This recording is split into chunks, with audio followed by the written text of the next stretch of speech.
This is the Right Now podcast with Sarah Werner, episode 167, Writing When You Are Not Okay.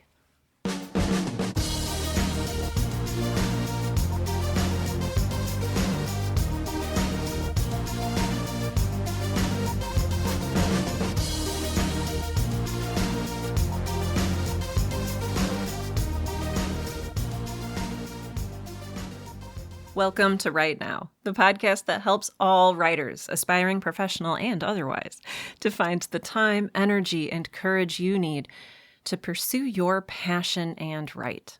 I'm your host, Sarah Werner, and I am recording this for you from my floor. Now, this may not seem unusual to you. The floor is a perfectly acceptable place to sit. However, I have recorded now over 150 episodes of this podcast, more if you count my coffee break interviews, and this is the first one I have done not sitting in my office chair at my desk with my recording equipment set up. I instead have my recording equipment here on the floor, and I'm kind of sitting here hunched over my microphone, the curved piece of audio foam that I use as a little booth, sort of in a circle around my laptop, which is leaning up against it, and then beneath it are a whole bunch of towels so that you don't hear the flat surface of the floor, so there's no reverb or echo or anything. I've got everything else I need. I've got my tea, I've got my chapstick, normal podcasting stuff. I'm wearing my headphones, but it is all on the floor. I am sitting on the floor right now because it is literally the only place that I can sit and not be in pain.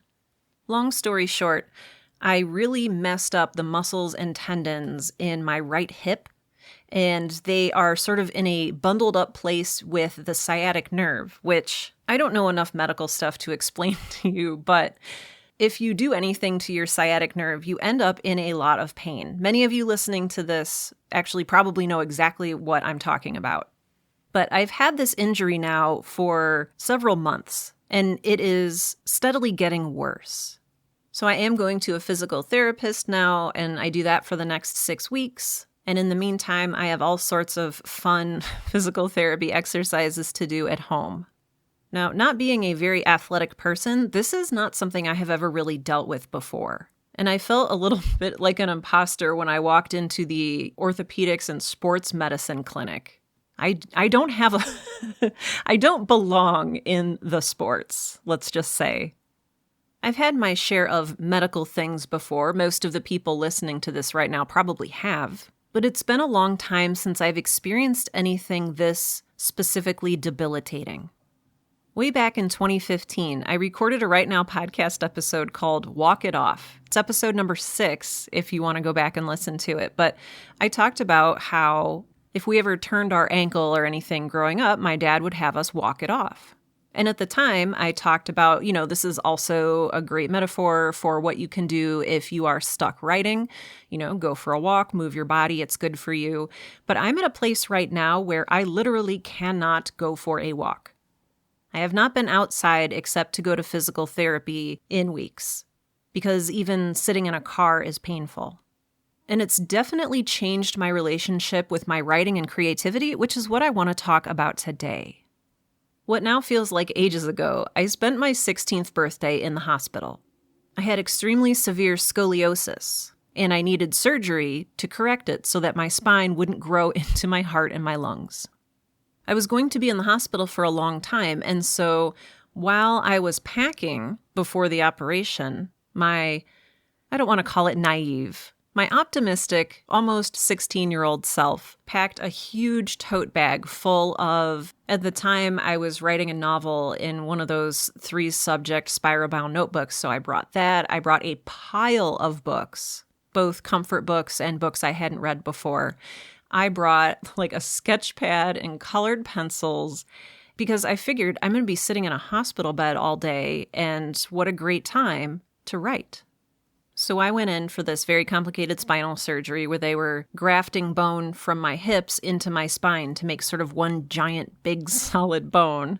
And when I came out, I woke up and I was dizzy and sick and confused and sort of out of it in a hospital bed. My mom had very lovingly unpacked my things and had set up a little I want to say there were like little flowers and cards and stuff from my friends and family and all of that. And amidst it all was a stack of the books that I had brought and my notebook for writing. And the way I felt at that time with IVs and needles and drains and bandages and sutures and all of that, I remember looking at that stack of books on the little movable tray next to my hospital bed and just like hating them. And I know that's a really strong word. It was a really complicated feeling. And also there was a lot of morphine in my system.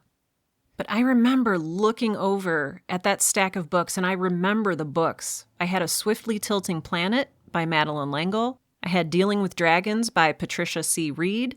I had the Red Fairy book by Andrew Lang. I even had an audiobook version of The Hobbit on something like 12 or 16 cassette tapes. And the whole time I was in the hospital, multiple days as I healed and learned how to walk again, not once did I feel the desire to open up one of those books, to pop in one cassette of The Hobbit, or most of all, to take out my notebook and write.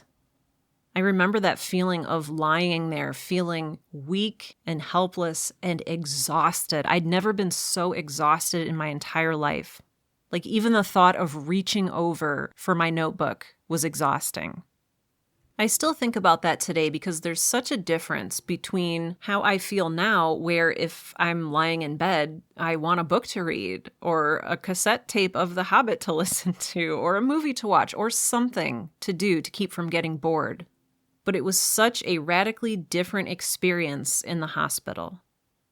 Now, I'm talking about this not to gross you out or say, oh, woe is me or anything like that. I'm saying this because we change as the conditions in which we live change. Something that's important to us, like writing or creating or reading, might not even be a blip on our radar in certain situations. And in this life, there are a lot of situations like that, where your priorities shift, where you are just trying to survive. This can look like a lot of different things to a lot of different people. Maybe you are in the hospital yourself. Maybe you just came home from the hospital with a newborn baby. Maybe you're not living in your usual home right now. Maybe you're staying with friends or your parents or relatives, or you're living out of a hotel or a community center or your car. Maybe you are at your house, but you're on bed rest. Maybe you're taking care of someone who is on bed rest, a child, a parent, a relative, a friend, and maybe it doesn't have anything to do with where you physically are at all. There are so many ways for us to not be okay, for us to be in a space where the things that we usually love to do are the furthest thing from our minds. Maybe you've had a loved one pass away and you are dealing with grief. Maybe you're dealing with a mountain of debt and it's all you can think about. Maybe you're sick yourself with something temporary or less temporary. Maybe you struggle with chronic illness or chronic pain. Maybe you deal, like so many of us do, with depression or anxiety. And maybe somewhere deep down in your heart, you want to read, you want to write, you want to do the things that you used to love doing, but feel so unthinkable now. Or maybe you're looking at the world right now, and it just seems like a place that is filled with so much cruelty and malice and anger and greed and so many types of human suffering. You feel like the world is falling apart around you, and everywhere you look, there are just other people making it worse. Maybe you're experiencing several of these things at once. I was laying in bed yesterday, or I suppose grammatically I was lying in bed yesterday, and I made the mistake of going onto social media. At first it was just to check my mentions on Facebook and Twitter and a few other things, but inevitably, because this is how the apps are built, I got sucked into scrolling, and I started reading headlines. And I remember after a while I shook myself out of it and realized what I was doing. Because it's so easy to sort of thoughtlessly slip into reading headline after headline, or as it is called, doom scrolling. And I was laying there in bed because I can't walk or sit down, and I was tired of sitting and lying on the hardwood floor. And I remember thinking, this is what it's come to. I'm lying here in bed, I can't walk, I can't sit at my desk. I can't sit in the car. I can't go for a walk outside. I can't even stand and do dishes, which you think would make me really happy because I hate dishes. But all I could think about was my hip is getting worse. And from here, from my phone, from social media, it looks like the world is getting worse. And I'm lying here in bed and I can't do anything about any of it. And it was such a moment of resonance because I looked over at my nightstand and there I have a giant stack of books. It's my to be read pile, my TBR pile, if you will. And there are so many exciting looking books in that pile that I cannot wait to read. It's the reason they are in that pile. And I remember looking at that stack of books and feeling the same thing I felt when I was 16 years old in the hospital. That pile of books looked like a chore. That pile of books looked exhausting. Now, I think it's safe to say that physical injuries can wear on you mentally. You can get into kind of a dark place thinking about, oh, am I ever going to be able to walk again without pain? Let alone, how am I going to process the story in my brain? Let alone thinking about your creative projects. The idea of opening up a notebook or my laptop and doing some creative writing was so far from my mind as I was lying in that bed. Now, I did feel that twinge of guilt, the I should be writing sort of pull. The, oh my gosh, I am just lying here when I should be putting in words on this thing I'm working on. But aside from the anxiety caused by expectation, aside from that pressure, I did not have a desire to write. I know that as we get older, we hopefully get wiser.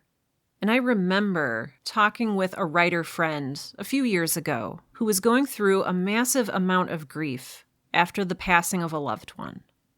And I remember asking her, well, have you done any writing? Have you tried writing about it or journaling or tried any poetry about how you feel?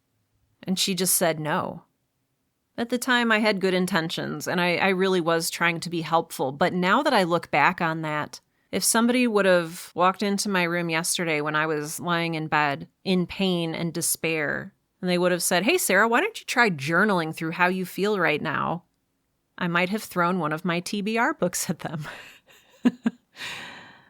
I recorded an episode at the end of 2015 called Creating in a Time of Destruction. It's episode 31 of the Right Now podcast. And at the time when I recorded that episode, I was still learning. Well, and I mean, I'm still learning today, and hopefully I will still be learning 10 years from now. But in that episode, I quoted Maxine Hong Kingston, who very famously said, "In a time of destruction, create something." And it is a truly beautiful and powerful statement. And the idea is that when times are hard, when we feel powerless, when it seems like the world is crumbling around us, we need to remember that we have power. We have creative power. And we can use that power to respond to destruction, to bad things happening, in a way that is positive and constructive. And I still believe that is absolutely true today. We are powerful, creative beings, and the words that we write, the things that we create, have power. Like so many other things, they have the power to create and destroy, to harm or to help, to wound or to heal. Words have the power to expose truth and shape the future. They can help us process and heal things that are happening to us or have happened to us. But I think it's also good to acknowledge, with no small degree of empathy, that if you are in a very bad place right now, if you are not okay, I'm not going to tell you, well, you should be writing.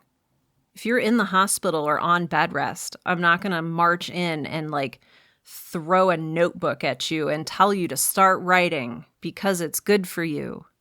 And it is. But I also now understand and empathize that we're really complex. And sometimes we just have to sit with something until we're ready to take action, until we're ready to dive into our creative power. And if you're not ready right now, if you are in the midst of it, an illness, depression, anxiety, some kind of life emergency, it's okay to take a deep breath. It's okay to take several deep breaths and process where you are. Now, if you do feel like writing, if you know that writing will make you feel better, if you're in a situation where journaling out some of this stuff will help you process it, then I definitely encourage you to do that. But I know that when you're in the thick of things, it can be really hard to know, should I be writing right now? Should I try? Should I push myself? What if I slide back into grief and I never do anything ever again? I want you to know you're not alone. And if you're feeling some urge to write, whether it is guilt-induced or delight at your project-induced, I encourage you to think, before you do anything, given how you're feeling and what you're going through, what will writing give to you, or what will writing take away? This can be time-wise, energy-wise, emotion-wise, and it can vary project by project. You may have absolutely no tolerance for the rom-com you were writing last month, but maybe a little bit of journaling about what you're going through right now could help you process what you're going through right now. Or maybe you just need some escapism, and you need to set aside your journal and write some fan fiction. This can be project by project, because another thing I've learned is that not all writing is the same. Some writing takes energy, and some writing replenishes your energy. And it can do different things in different seasons. It helps, in my mind, to compare it with reading. So there's a big difference in reading a new graphic novel that you just got for your birthday versus reading a textbook for a class that you are falling behind on. Those are both reading technically, but they are wildly different situations. And reading in one is exhausting, and reading in the other one is energy and life-giving. I've been thinking about this because with my own situation, I've had to put my main project on hold for a couple of days. And I had not realized how much of my self-worth and self-esteem came from making progress on that project. And I didn't know how different it would be to try and work on it when I was in a different physical and mental state. And some uncharitable little nugget part of my brain was saying, what, are you just going to stop writing on the days when you don't feel like it? That little nugget in my brain is really mean. It's really aggressive. I thought about it the other night, too, when I was doing my Create Along live stream. So I've been doing Create Along live streams on Wednesdays and Fridays. And you can visit my website for more information on that. That's sarahwerner.com, sarahwerner.com. But I had to do my last Create Along live stream from the floor, where I am now. And about halfway through Friday's live stream, I was like, I don't know if I can do this. I don't know if I can sit here any longer. I was in pain. I was feeling dizzy. And then I thought, well, I made a commitment to be here, and these people are counting on me. And I think there were only, 8 or 9 people there, but I felt like I needed to have integrity and follow through on what I had said. And I thought about, well, there's this streamer that I like to watch who even streams when they're sick, and you can hear it in their voice, and maybe I should try to be like them, who streams no matter what.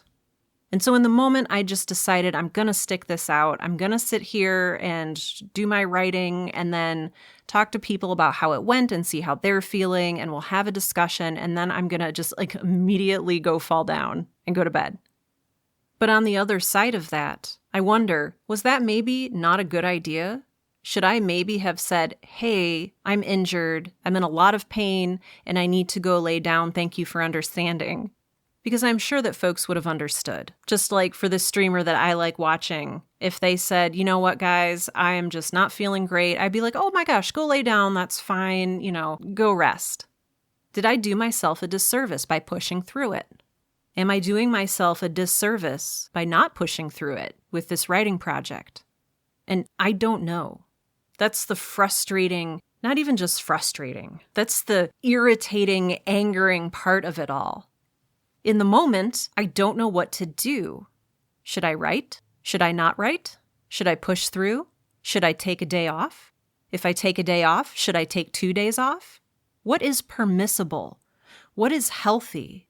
And for those of us who grew up doing our best, pushing and trying to be our best, being one of those kids who got an award at the end of the school year for no absences, aka being the kid who came to school sick and then got everybody else sick? Is there merit in that? Does it carry any moral weight, any righteousness? And I suppose that could depend on who you asked. If I leave halfway through a live stream of 8 people, am I ruining their evening? I mean, probably not. My ego's not that big. But it still felt out of integrity with what I had said I was going to do. When Tim got home, he's been volunteering at a youth center here in town. When Tim got home, he was like, "You did that stream? You should have gone to bed. You need to be taking care of yourself, Sarah. You need to be healing. The people in your live stream would have understood if you had left." But I feel like that too has varying degrees. Sure, if I was charging people like $200 to be there and then I just walked out, that would be not okay. And I'd have to reconcile, give them their money back, etc. But on a day-to-day basis, how much can we afford to let how we feel affect what we create? And I know a lot of this comes from hustle culture. I know a lot of this comes from a toxic place of taking and taking and taking from someone else's labor until they are completely burned out. I worked in marketing for years, which is a very high turnover profession. Because if you work for a marketing agency, they tend to push you super hard and get all of your creative ideas out and all of your projects out and your time and your energy. And then when you burn out, you go to another agency and you think it'll be different. So I encourage you, when you're in the thick of it, give yourself some grace. You are going through a thing, and that thing has weight, it has consequences. It has an effect on you, on your mental and physical health. As to whether or not you quote-unquote should create or write through it, I don't have an answer for you. All I can suggest is some gentle trial and error. Sit up or sit down, grab a pen, grab your phone, grab a laptop, and put down a few words and see how that feels. If you fall asleep halfway through, you need to rest. And I think deep down inside, you'll know if it's the right time to start writing or not. Because there's a difference, a very subtle difference that I'm still figuring out for myself between when it's a good idea to push through what you're feeling and when it's a good idea to rest. I hope this was helpful for you, at least in some way, even if just to make you feel a little bit less alone, or to help you think through what you might do in a situation like this if it were to arise. Because while we are incredibly powerfully human, we are also human, prone to illness and fear and grief. And maybe there isn't any sort of moral imperative as to whether or not we should write in a given situation. Maybe there is no right or wrong answer. Maybe there's just us and what we need to figure out in order to survive and heal and thrive. I would not be able to create this podcast without the generous support of donors on Patreon, Ko-fi, PayPal, and all of those other platforms that allow listeners to help support the show financially. While I make the show available for free to as many people as possible, it's not free for me to make, and so those donations are greatly appreciated. Special thanks for this week's episode go out to patrons Laurie, Regina Calabrese, Amber Fratesi, Charmaine Ferrara, Kim, Mike Teft, Poppy Brown, Tiffany Joyner, and Whitney Magruder.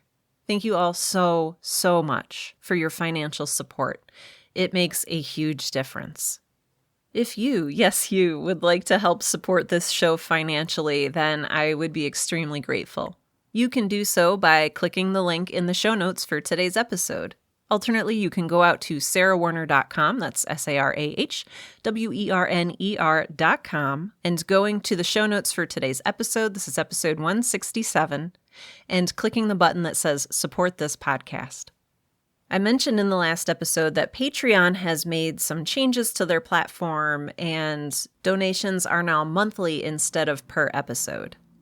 The Patreon app on iOS, so the Patreon app on Apple phones and other devices, I guess, has shifted so that Apple now takes 30% of your donations if you donate through the iOS Patreon app.